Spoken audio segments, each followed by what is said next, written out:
Hello, this is Elliot Fineman, CEO of the National Gun Victims Action Council, welcoming you to our bi-weekly show, It's the Gun Stupid.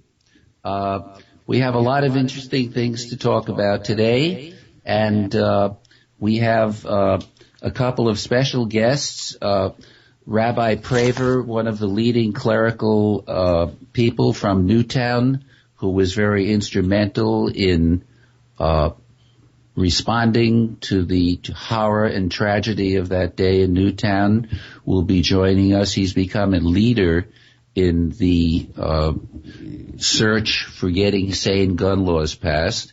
So we're very excited to have him. And then we had scheduled a gentleman from the who's the editor of The Truth About Guns, and who was very excited about appearing on our show, this after attacking me personally and after attacking Martha Rosenberg, our senior editor, personally. But we invited him to be on the show. He enthusiastically responded, but when we sent him the details for appearing, we're not sure that he's going to show up. I don't think they like talking about to people who really know how to talk back to them. So I think he'd rather avoid having to deal with me. But we'll see. We'll see. He's not the first one of the pro-gunners that have been afraid to actually talk to somebody who can really strip through their, the foolishness of their arguments. I repeat something I've said several times in our first broadcast, but something that I say every time I give a talk or a seminar or anything, which is that there's not a single rational argument, not one, that could be advanced that could support any of the insane gun laws we have. Not one. Nor is there a single rational argument that could be advanced to deny any of the sane gun laws we would like to have. Everything that is subject to the light of rational analysis absolutely obliterates any of the positions that the other side has. And yet they've been able to force these positions to be adopted or these laws to be passed by the politicians, and we're going to change that. Those of you who are familiar with our website and our organization understand that we're done asking. Our position is not to ask the legislators to do a damn thing, because we know they're not going to do a damn thing. We're going to tell them what to do, and then we're going to compel them. And the way we're going to do that is by massing the buying power of the 100 million Americans that want sane gun laws. And once we mass enough of that buying power, we'll have sane gun laws within a year. We did our first economic lever was by introducing the Starbucks action, which was then later joined by a number of other groups, including the Episcopal Church, the Episcopal Peace Fellowship, the Fellowship of Reconciliation, the Newtown Coalition for Corporate Responsibility, Moms Demand Action. And the result of all of that pressure was that Starbucks changed its gun policy. It now does not welcome guns in their stores. But that's just a tiny step, a baby step. Because what we really need is for Starbucks to become active in advocating and enforcing sane gun laws. Another thing I always say is that if if corporations wanted sane gun laws, we'd have them tomorrow. And we're going to force corporations to want sane gun laws. And those of you who are followers of what we do will be able to participate. We hope you'll all come to our website, www.gunvictimsaction.org, and sign our Tell and Compel pledge. We need as many people if you want sane gun laws, that's the thing to do. as well as all the other things that organizations are working on. Support those, but sign the Tell and Compel pledge. What I want to do is devote this first part of our program to some strange things in the news, or some newsworthy items that occurred this past week or so since our last show. Martha Rosenberg, our senior editor, was going to join us, but due to a technical difficulty, we're having a problem hooking up with her. So I'll handle this today, but I always like discussing these things with Martha, who writes many of our blogs and is, a critical observer of the gun reality here. So the first article that I wanted to talk about was a piece that appeared in the New York Times February 28th is when it appeared, and it was written by a professor in Idaho, and the arresting title was, "When is it okay to shoot my students?" That was his question. When is it okay to shoot my students? And I'd like to read a little bit, a couple of excerpts from his piece. He said the right of the bill permitting guns on our state's colleges and university campuses. He's from Idaho, by the way, at Boise State. Is likely to be approved by the House of Representatives in the coming days. I have a matter of practical concern that I hope you can help with. When may I shoot a student? I'm a biology professor, not a lawyer. Never considered bringing a gun to work, but since many of my students are likely to be armed, I thought it'd be a good idea to even the playing field. I assume that if a student shoots first, I'm allowed to empty my clip, but given the speed of firearms and my aging reflexes, I'd rather be proactive. So maybe, if I see someone with a laser sight, am I allowed to fire a warning shot? I really don't want to just stand by being a target here. And while our city police chief has expressed grave concerns about allowing guns on campus, I would point out that he already has one. So, and I was glad that you in the legislature, this is addressed to the legislator, was not intimidated by him and did not allow him to speak at the public hearing on the bill, though I really enjoyed the 40 minutes you gave to the National Rifle Association spokesperson. Sound familiar? Sound familiar? A state legislator intimidated by the NRA? That's why we're done asking. We're going to tell them what to do, and if they don't do it, we're going to use the buying power of millions of Americans to force them to do it. That's where we're coming from. So then he continues, in terms of the campus murder rate, which is 0 currently, I think we can all agree that guns don't kill people. People with guns do, which is why encouraging guns on campus makes so much sense. Bad guys go where there are no guns, so by adding guns to the campus, more bad guys will spend their year abroad in London. Britain has incredibly restrictive laws. Their cops don't even have guns. And gun deaths are a tiny fraction of what they are in America. So the upshot of this whole thing, he closes by saying, I want to applaud the legislators' courage. On a final note, I hope its members will consider my amendment for bulletproof office windows and faculty body armor in Boise State blue and orange. Well, a very satirical and tragic comment. My daughter has been an academic and has taught at several colleges and made clear that she would not teach at any college that allowed students to bring guns. But of course, to the NRA and the pro-gunners, any place that people aren't carrying guns becomes a very dangerous place. We will be talking about, in fact, two big things with the pro-gun guy if he shows up.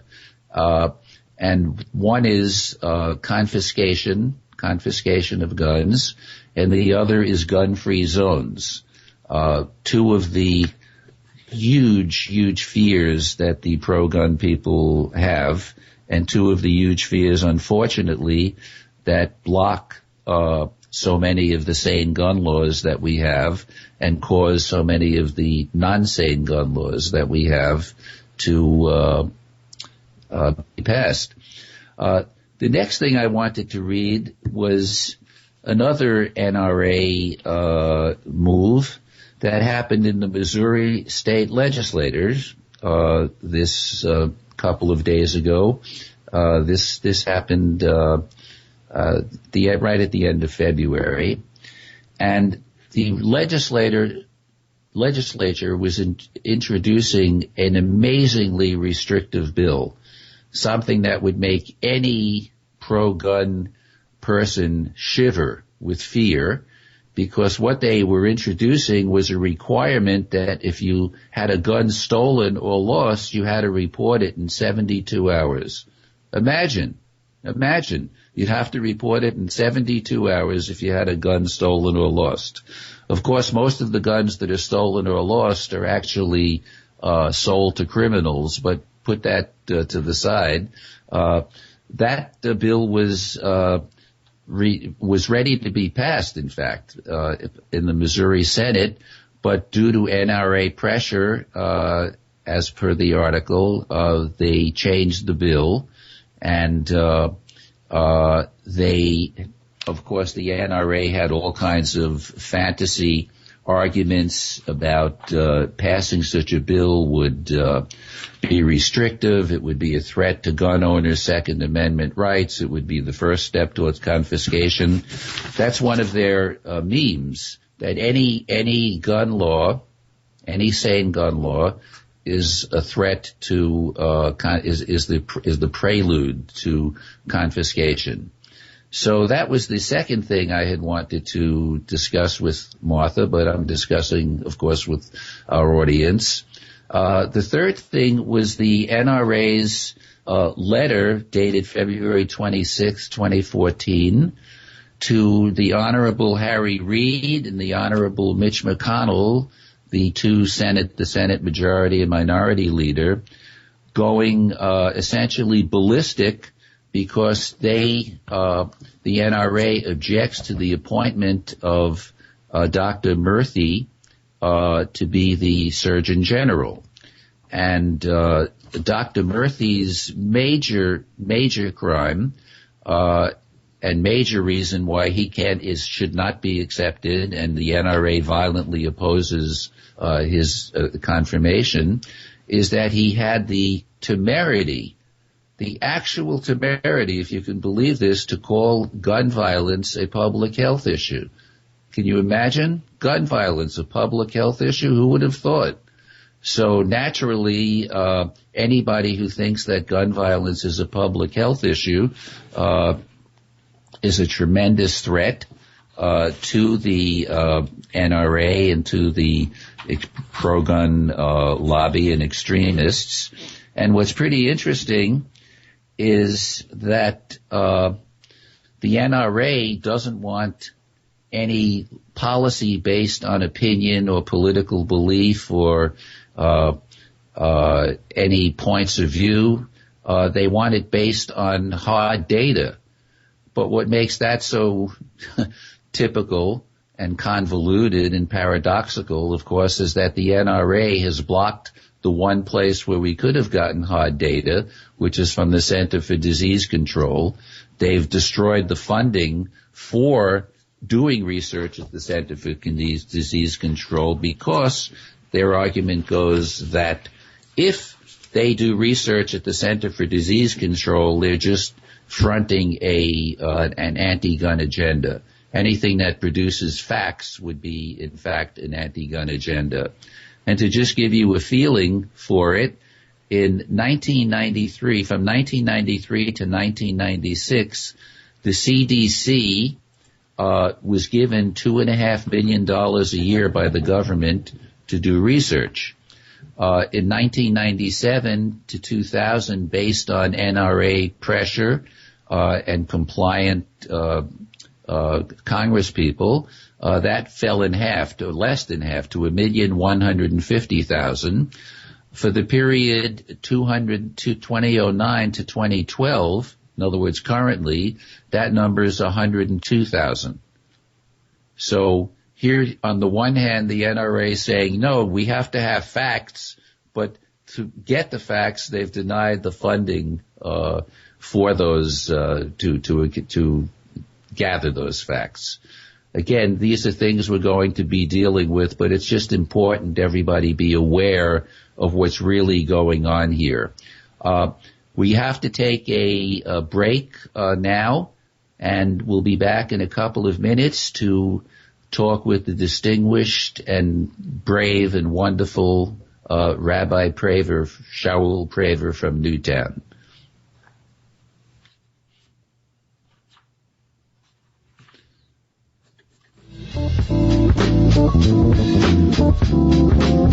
There are many sounds in your day-to-day life. There are sounds that wake you up.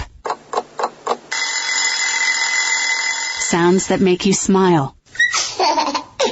Sounds that energize you.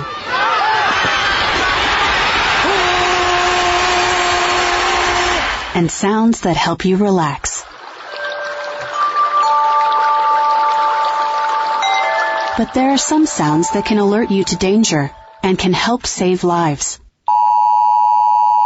Wireless emergency alerts, now on many mobile devices, use a unique sound and vibration to bring you information about severe weather events, Amber Alerts, or other emergencies in your area. With critical information from local sources you know and trust, you can be in the know, wherever you are. For more information, visit ready.gov/alerts. Brought to you by FEMA and the Ad Council. Today might be the day I drop out of school. Today could be the last day I try. My parents alone can't stop me. My friends can't even stop me. But you might be able to. With United Way, you could tutor me, be my mentor, or volunteer to just read with me. If someone had helped me earlier, I might not be struggling. And studies prove that kids who read well by 3rd grade are more likely to graduate.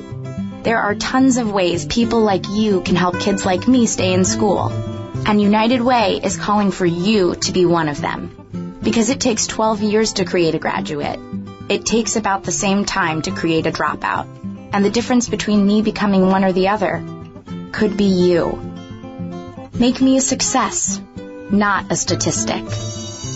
Take the pledge to volunteer now at unitedway.org. Brought to you by United Way and the Ad Council.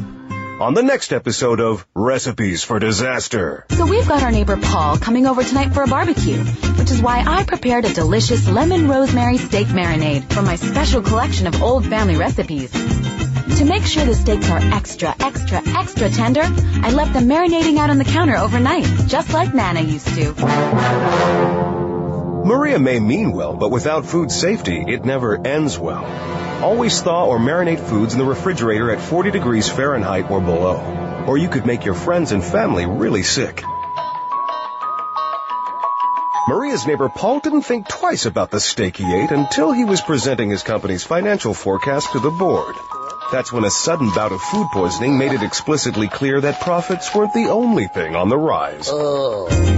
Watch Recipes for Disaster at foodsafety.gov. You'll learn the right steps as Maria does everything wrong.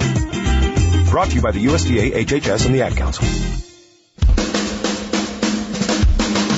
You're listening to We Act Radio, WPWC 1480 AM. Visit us online at weactradio.com.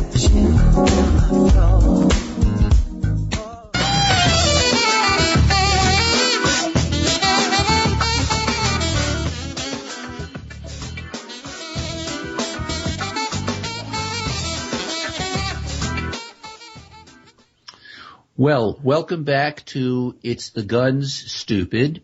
I've been asked by many people, why did we choose the name It's the Guns, Stupid for our show? And we chose it deliberately and purposely because so much of the gun debate centers on trivia, on red herrings, on things that have nothing to do with the reality that it's the guns, stupid. One thing we could all agree on is if there were no guns, there'd be no gun murders. Of course, the NRA and pro-gunners then argue that but there'd be murders of other kinds, so that makes no difference. But that they can discuss in the playground among themselves. But it's the gun, stupid. Don't lose sight of it. Anything you ever hear about the reasonableness of guns, the requirement of guns, that guns protect our liberties, or anything like that is just a red herring. The reality is it's the guns, stupid. That's what it's all about. Joining me now is someone who's become a very special friend, Rabbi Shaul Praver of Newtown. Rabbi Praver, can you hear me? Well, apparently we've got a little delay here. I just see a message here that we're getting ready to hook Rabbi Praver up, but I can give you a little bit of background. After the Newtown event, horror, day of beyond, it's not describable, occurred. It was several months later, and I reached out to the two clergy people who had become the de facto leaders of the Newtown clergy in order to help people survive, to get through, to cope, to if not move forward, at least be able to move, to stay in the present. And believe me, that's something I personally know because many of you know my story, which is that on December 31st, 2006, a Chicago policewoman came to my door to tell me that my son, a war hero, had been murdered the night before sitting in a restaurant in San Diego with his wife. And of course, I've never been the same since that day, but it took me an incredibly long time to function. And the result of when I was able to function was I formed the National Gun Victims Action Council with one purpose and one purpose only, and that is to see that we minimize the chance of this happening to other people. In that spirit, I wanted to come to Newtown, share my story. I knew that the thing that they were very excited about, which was getting universal background checks passed by the Senate, didn't stand a chance of being passed. And I wanted to give them something that they could participate in that had a tremendous chance of success, which was the action with Starbucks. Of course, we all know that the background check bill has yet to pass, but we're going to get it passed, and we're going to get it passed soon. And the Newtown people did participate in the Starbucks boycott and the Starbucks action, and in persuading, being a very key part of persuading Howard Schultz, Starbucks CEO, to announce publicly in a major press release, a private letter that he put out, that guns were no longer welcome at Starbucks. So what I'd like to do, I think we've solved the technical problem, and I want to see if Rabbi Praver, can you hear me? Well, I'm concerned. I'm concerned. I don't hear him. And what I'm going to do is just give you some background. Rabbi Praver, when you can hear me. I can hear you, Elliot. Oh, can you hear me? You're here. Okay, great. Sorry for the technical problems, but that's life. We know things don't work perfectly. And how are you today? I'm doing well, thank you. Good. Glad to hear that. I wanted to ask you, Rabbi Praver, how it is that you came to live in Newtown. What was your background? What did you do before your Newtown time? Okay, well, I've been the rabbi in Newtown for 13 years now, and the morning of the incident, I was rehearsing with a bat mitzvah student of mine in the building, and we were just doing our usual kind of thing and putting the names of the honors of different prayers, in my book. And now this bat mitzvah girl's father is a fireman, and he arrived a little bit late, and he seemed very agitated. And I asked him, what was wrong, and he said that he'd probably be called away from the rehearsal because there was a shooting down at the school. And I was, a shooting? What? That's something that doesn't, happen here in Newtown. And of course, it might have just been someone with a weapon that shouldn't have had one and was, kicked out of school or something like this. And that's what passed through my mind. But no, he was very agitated, and we talked a little bit, and then finally he said, "That's it. They're calling me. I have to go." And off he went, and we continued on with our rehearsal until we got some news that the principal and the psychologist had been murdered, had been killed, and that of course was terrible, and we couldn't believe it was happening, but we thought that was the extent of the carnage, and then the phone rang, and it was Monsignor Bob Weiss's secretary literally ordering me to go down to the firehouse immediately. And I said, well, wait, what can you tell me what's going on down there? And she said, just get to the firehouse right away. My God. So we broke up our rehearsal and went our separate ways. And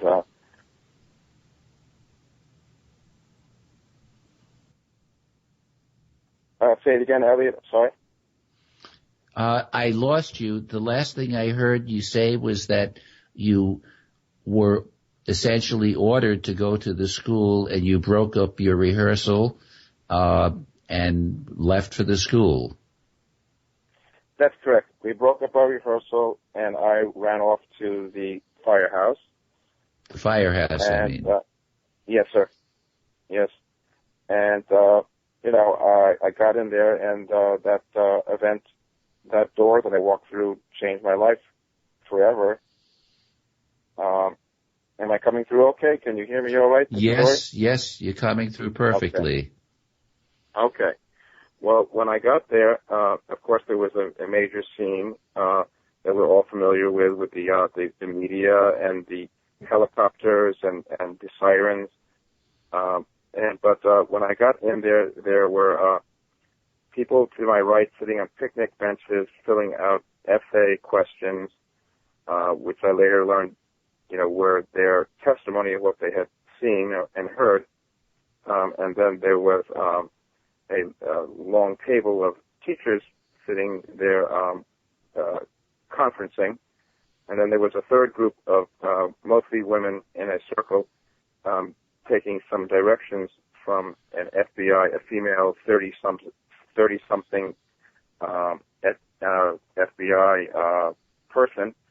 And she was explaining to the teachers to, put a X by the name of someone that was absent, and also to put a slash next to someone that was present, but they personally witnessed leave the building, and then a zero next to a person that had come to school that day, but they did not know or see that person leave the building. And so these were the different kinds of activities that were going on immediately in the building. I met some two teachers there. And go ahead. No, Rabbi Praver, you're coming through perfectly. Okay, please, great. Please continue.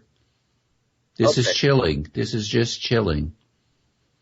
All right. Well, at that point, some teachers had mentioned that I was embracing and comforting.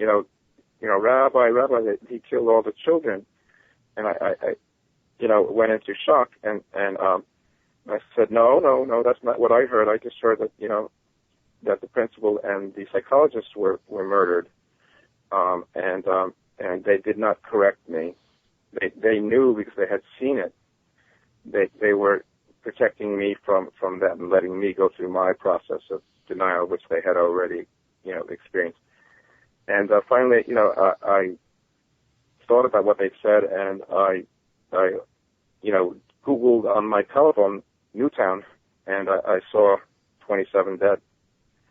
And I can't really explain the emotions at that moment. Learning that, I just couldn't believe that I was in the epicenter of this. It was information that the world had that I didn't have, and I was right there. And so that FBI lady came around again, and I said, look, my name is Rabbi Praver, and I just saw this. And I pointed to the ABC, page of the 27 dead on my telephone, and I said, how can I help? And she said, come with me. And at that point, we walked through a corridor into a back room, and this was a room filled with parents that did not have their children come home that day. And they just dropped me off in that room, and they just said, find someone that, you recognize from your congregation or your parish, and help them, or help someone that doesn't have someone helping them. And at that point in time, I did alight upon both Lenny and Veronique Posner. And I had bar mitzvahed their son, Michael, their oldest son, Michael, Veronique's oldest son, Michael. And, of course, they were familiar to me, and we began to, administer pastoral care to them and go through this whole experience, including the moment that the governor came back for a second time at 3:00 to announce the very, very horrible news that they would not be reunited with their children, and he was very, very sorry. And that's when the room began to wail, and people were like rag dolls falling on the floor, and people were looking heavenward, and there was rapid prayers by all the clergy in the building at that time, and it was a very traumatic and experience that has really changed my life and has caused me to make a vow, actually, at that moment, that I would do something to reduce violence in this country of ours. Rabbi Praver, your sharing this story has brought tears to my eyes, really. I envision what that room was like. I know I've met a number of the parents since then, and I know they were told that if their child wasn't with them at that point, they weren't going to see them again. And unfortunately, that the horror, having your very own son be gunned down, just out of the blue in a, that's your story. And also by a person. It's a terrible thing. The violence we have in our country. We're a civilized country, supposedly, and yet, we suffer. So many of us suffer. So many broken lives and broken hearts, and the ramifications are, so great. And really, when a parent puts a child on that yellow school bus or goes out to the mall or goes out into our society, in any place, whether it's a sporting event or a social event, we all want to feel safe. We need that security, and we don't have it. People will look at the spree shooting and say that it's a very small number of people that are killed in the total, matrix of deaths, of homicides in the country. And that certainly is true in the total numbers, but you cannot always judge violence by the numbers of killed. Unfortunately, the spree shooting is this insane form of domestic terrorism, and it degrades the quality of life. It degrades the security of life. There's a lot of homicide in the inner city, but we still have control. You can decide whether to go into dangerous neighborhoods or not. We still have some element of control. But with the spree shooting or the crazy shooting that happened to your son, Elliot, there is no predicting. And this kind of phenomenon, which is a growing phenomenon, the spree shooting in this country, is something that we should all be concerned about, whether you're a Republican, whether you're a Democrat, whether you're a Libertarian, just as human beings.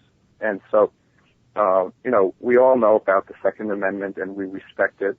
The Second Amendment, I've studied the history since this time in great depth. And I am neither pro-gun or anti-gun, Elliot. What I am is pro-safety, and that's something that we could all be. Automobiles were made safer. We're not grabbing anybody's guns, but we're saying that we have an obligation to make guns safer, more training. Why not, smart guns? We have smart cars. Why not the smart gun that would really help things so that a gun can't be stolen and used by someone else? Why always no to these things? How come the gun is back in the Middle Ages, so to speak, and the car is already surpassed in safety the gun in America? Now generally most states more people die from gun violence than in automobile accidents, and the automobile is just getting safer and safer, and the guns are not. It is not a infringement upon someone's right to keep and bear arms to make them safer. We're not saying take the gun away. We're just saying we can't ignore 32,000 people dying, whether it's through suicide or homicide from guns. It's not whether you're a Republican or a Democrat or whatever, independent. These are facts. We can have different opinions about how to fix the problem, but we can't. We can pick our opinions, but we can't pick our facts. And these are facts. It's written all over the FBI website for us to verify. And so let's get together, folks. Let's have some civil dialogue. Let's cut the nonsense. We're talking about human lives, and a lot of them. And let's make guns safer in America. We can, chew bubblegum and walk at the same time. We can respect the right to gun rights, while also, I should add, respecting the first part of the Second Amendment, which is a well-regulated militia being necessary to a free state. So it is necessary to regulate appropriately in balance, and that's the two parts of the amendment. There's always been gun rights. There's always been gun regulation, and right now it's off balance. 30,000 deaths should tell you that it's off balance. Rabbi Prather, am I coming through okay? Clear enough? Yes, you've come through very clearly, very articulately. We certainly need to have you come back, and speak more. I know about the path that you're heading out on, in terms of trying to resolve this. I have several quick comments I would make. First of all, the argument that the other side puts up, that it's just a small percentage of people being killed with guns, a small percentage of people being killed with semi-automatics or in spree killings.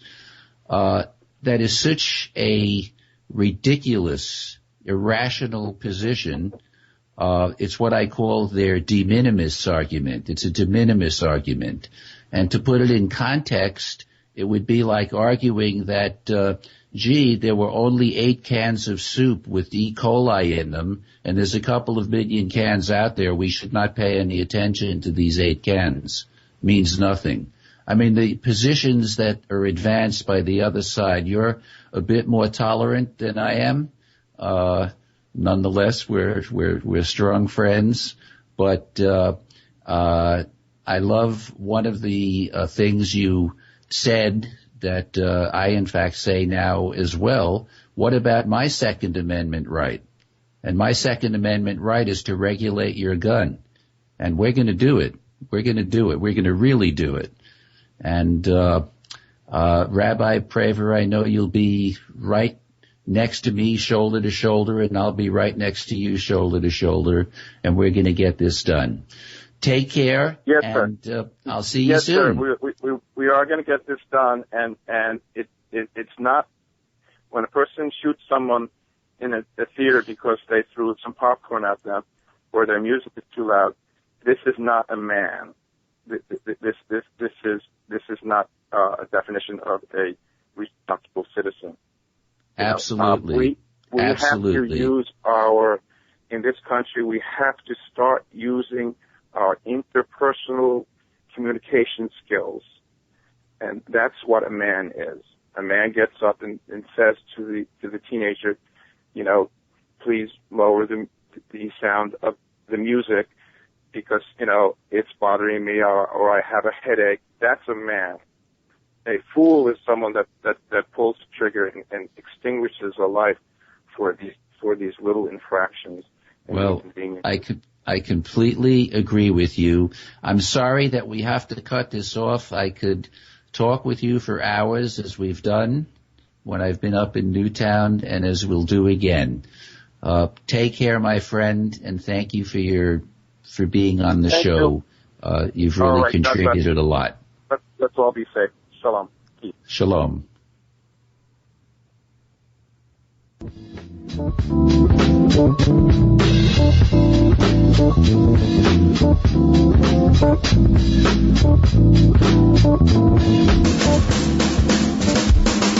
You're listening to We Act Radio, WPWC 1480 AM. Visit us online at weactradio.com. Today might be the day I drop out of school. Today could be the last day I try. My parents alone can't stop me. My friends can't even stop me. But you might be able to. With United Way, you could tutor me, be my mentor, or volunteer to just read with me. If someone had helped me earlier, I might not be struggling. And studies prove that kids who read well by 3rd grade are more likely to graduate. There are tons of ways people like you can help kids like me stay in school. And United Way is calling for you to be one of them. Because it takes 12 years to create a graduate. It takes about the same time to create a dropout. And the difference between me becoming one or the other could be you. Make me a success, not a statistic. Take the pledge to volunteer now at unitedway.org. Brought to you by United Way and the Ad Council. On the next episode of Recipes for Disaster. So we've got our neighbor Paul coming over tonight for a barbecue, which is why I prepared a delicious lemon rosemary steak marinade from my special collection of old family recipes. To make sure the steaks are extra tender, I left them marinating out on the counter overnight, just like Nana used to. Maria may mean well, but without food safety, it never ends well. Always thaw or marinate foods in the refrigerator at 40 degrees Fahrenheit or below, or you could make your friends and family really sick. Maria's neighbor Paul didn't think twice about the steak he ate until he was presenting his company's financial forecast to the board. That's when a sudden bout of food poisoning made it explicitly clear that profits weren't the only thing on the rise. Watch Recipes for Disaster at foodsafety.gov. You'll learn the right steps as Maria does everything wrong. Brought to you by the USDA, HHS, and the Ad Council. There are many sounds in your day-to-day life. There are sounds that wake you up. Sounds that make you smile. Sounds that energize you.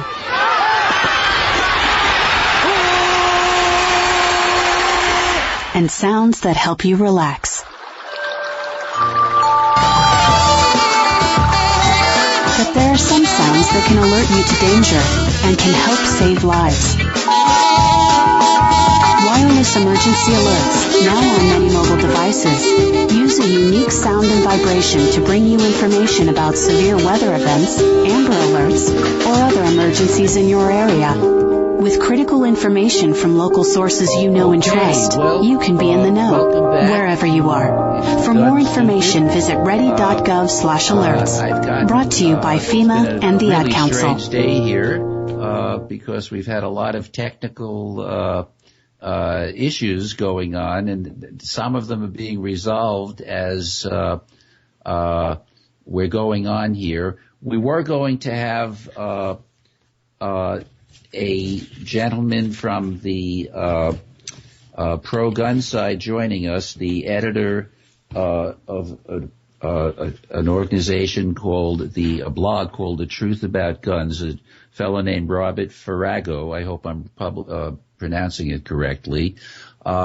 We were unable to confirm that he was going to be on, and as such, we will not be able to, I just received word that he can appear now, but we just don't have the time to do that. So what we'll do is we'll invite him to be on next show, which will be 2 weeks from today, and really spend some time talking with him.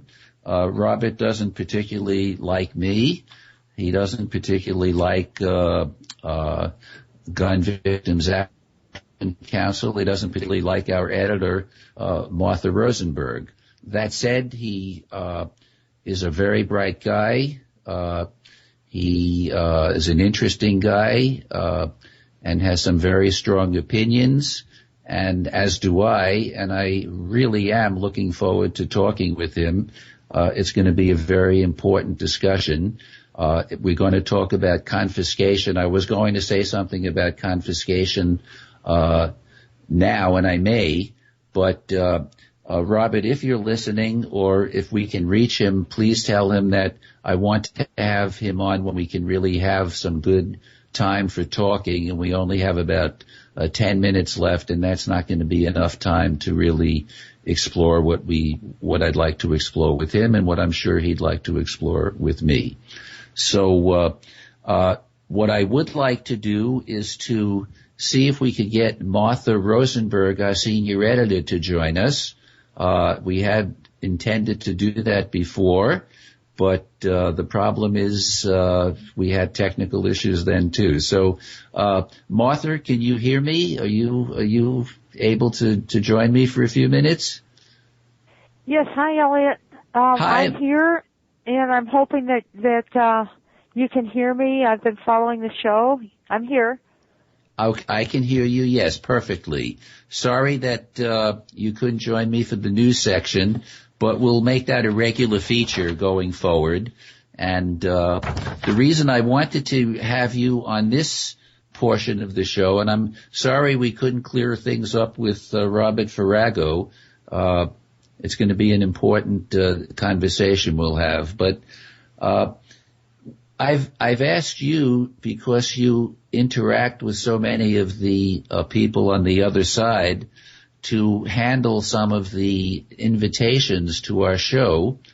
And what's been surprising has been the number of people who've contacted us or who we've contacted who are known for really having big mouths, strong opinions, and really being, having a lot of swagger. And we've invited them to be on the show. And they're all ready to come on the show until we invite them. They dare us to invite them on the show, and then when we invite them, they become no-shows. Maybe you could share a little bit about it. Well, Elliot, you're right. We had several people that we've invited who you would think would want to speak, and yet when we really gave them a time to come on and debate, they disappeared into thin air. And one in particular that I find pretty upsetting was Richard Pearson, who is the executive director of the Illinois State Rifle Association. They had a banner month because they rolled out their conceal and carry law, and yet they wouldn't talk to us on the radio, and they didn't even reply and say no. They just basically were disappeared. And then another leader, a pro-gun leader that first said he would debate and then said he wouldn't, is the Indiana State Senator Jim Tomes. And we had invited him on because a few weeks ago he made it illegal or introduced legislation to make it illegal to have a gun buyback, literally, because he didn't want to see good guns melted down, and so he literally wanted to keep them on the street. And he first said he would like to debate, and then he changed his mind. So that's two top echelon pro-gun leaders who, for whatever reason, don't have the courage of their convictions. Well, what's interesting about the two people you mentioned is you had made you write our wonderful series, the NRA Puppet of the Week, and I love the graphic you developed for it, which is a puppet being manipulated by the marionette fellow Wayne LaPierre. So he's pulling the strings, and we have all these people parroting NRA absurdities, but unfortunately getting them pushed into law from here, from too often. And again, too often is going to stop. But the point is, you made Jim Tomes, Senator Jim Tomes, the NRA Puppet of the Week about a month ago, and we received an outraged communication by maybe his staff leader or somebody, saying that they doubted, I'm quoting here, I know Jim Tomes would be willing to debate on gun rights, the Second Amendment, and gun buybacks, etc. That is, if the Puppet of the Week writer has the stones to appear in person at a monthly meeting here in Southwest Indiana.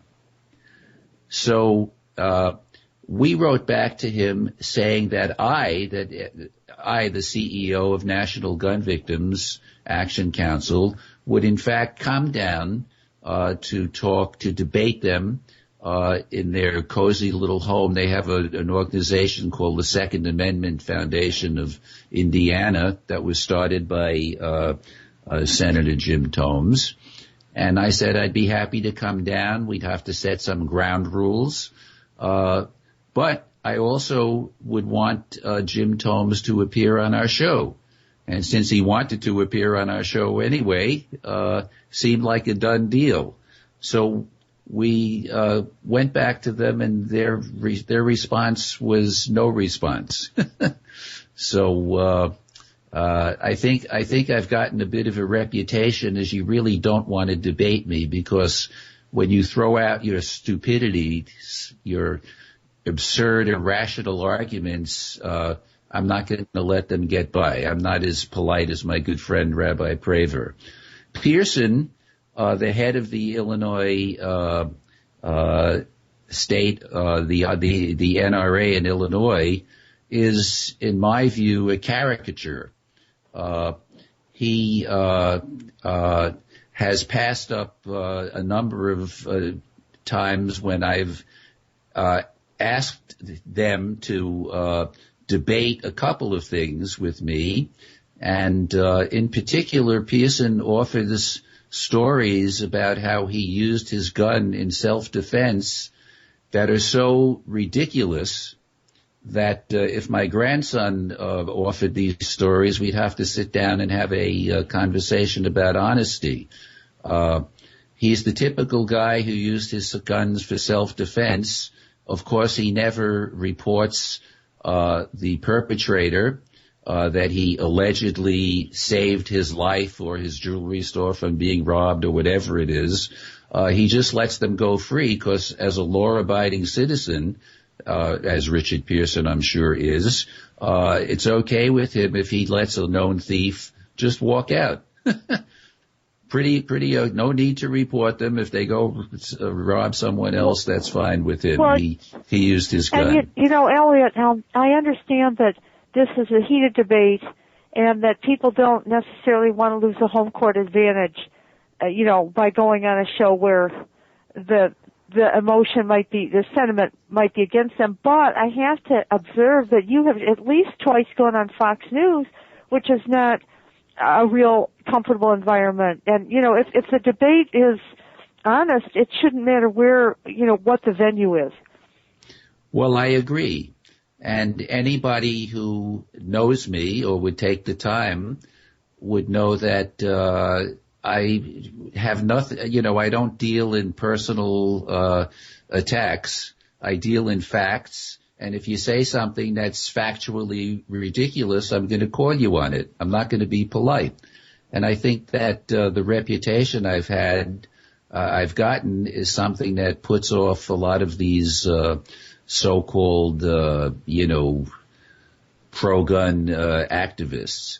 But my invitation is open. If you want, we have a couple of very good guys who, say they want to come.